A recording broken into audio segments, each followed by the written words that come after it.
Because our planet was manufactured by our species, all the systems supporting our life form are human technology. For example, the levels of oxygen on the surface are stable and abundant because the atmosphere and the biosphere generate electrogravitic readings that can be measured by the bridge and determine the total amount of oxygen that needs to be created by photosynthesis and water cycles of water body systems. The exact number is known because the bridge knows exactly how many humans are alive because it knows how many humans exist, because it can read each human heartbeat, which then allows it to know exactly the genetic signature of each human on board the vessel, so it signals the spherical devices networks on the levels and floors, which then generate the answer, which is transmitted to the bridge, and then the bridge distributes the current signal to the atmosphere, which signals the processes by regulating sunlight and sun rays absorption rates and required electrical charge distribution across the surface to manufacture the exact oxygen levels as well as freshwater requirements. And then there is a visual representing this. So I was making reference to this in the previous videos, but now I'm explaining it in a textual way, right? Because, I wrote the book, I kind of know, but I talk about things in advance sometimes. But that's okay. So essentially, this is what it is, because everything is purposefully designed. That means that because we're energy, we have a biological reading. And our biological reading, in a big way, energetically speaking, has to do with our human heartbeat, the pulse of life, the pulse of creation. And because the planet is intelligent, it picks that signal. It's a current, it's an energy signal, and it picks it. So it knows exactly how many heartbeats exist, meaning how many humans are alive. So based on that, it can also measure the rate of each of those heartbeats, knowing the biological signature of the entire DNA sequence, as I've been telling you about earlier. So because of that, that means that it doesn't only know the total number of humans that exists, it also knows that are alive, on the vessel, but it also knows the, the state of its development as a human. A young, an offspring, a newborn, a fetus, because fetuses have heartbeats, an adult, an elderly human, young, it doesn't really matter. Children, it doesn't matter. Male, female, it doesn't really matter. It knows everything about everything. All right. And because it knows that, it knows exactly, because remember, it's a life support system.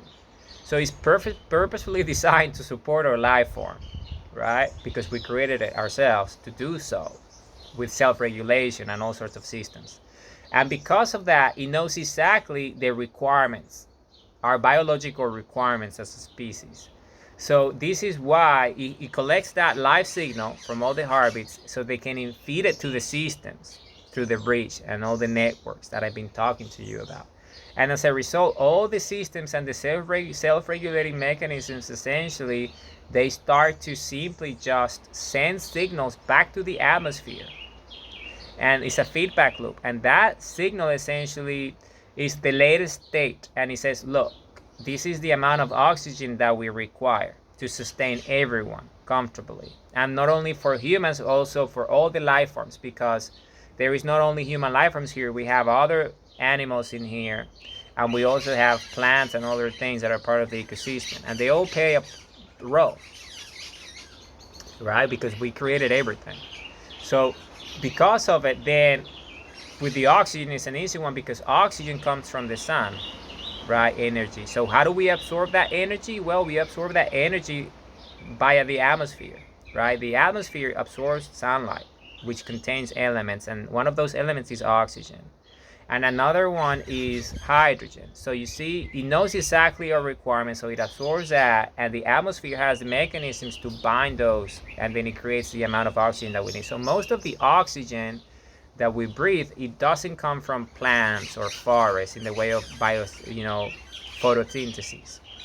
It's actually through the energy that comes from the sun that we bind. And also, because if you think about it, oxygen and hydrogen, right, they come together and they become water. So a lot of that energy that comes from the sun, we bind it in a liquid matter state, which is a plasma state, which is water, which is the foundation of life, right? Biological life that we require.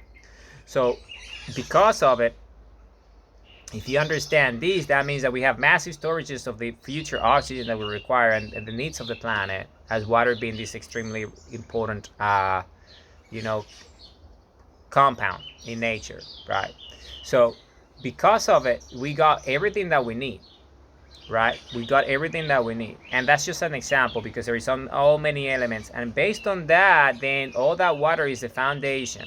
And with that, you have healthy soils, you have healthy systems, fresh water, salt water, everything that is required, oxygen in the air, in the atmosphere, and all the different things, so you can have this thing that we call biological life, vegetation, all that. And as part of the process, we also want to have these symbiosis, these systems that are self-regulating. So plants, themselves also generate oxygen as a byproduct of what? Absorbing sunlight. You see, but why do they require sunlight? Because sunlight is the creator, and they also themselves require that energy. And because that is the case, then a byproduct of that process is photosynthesis, which is the fact that some plants release oxygen as a byproduct of absorbing that energy, because its own processing requires that for them to exist. And it's all part of this symbiosis, these ecosystems, self-regulating systems that we have created to make sure that we can have this beautiful life on the biosphere that we all experience. But it's all monitored. It's all intelligent. Nature is just this incredible technology that we have created, right? And it's operated by our planet. And we, as with our bodies, we can interface with it. And it's this incredible interconnectivity that it's essentially human technology. Okay, this is the way it is.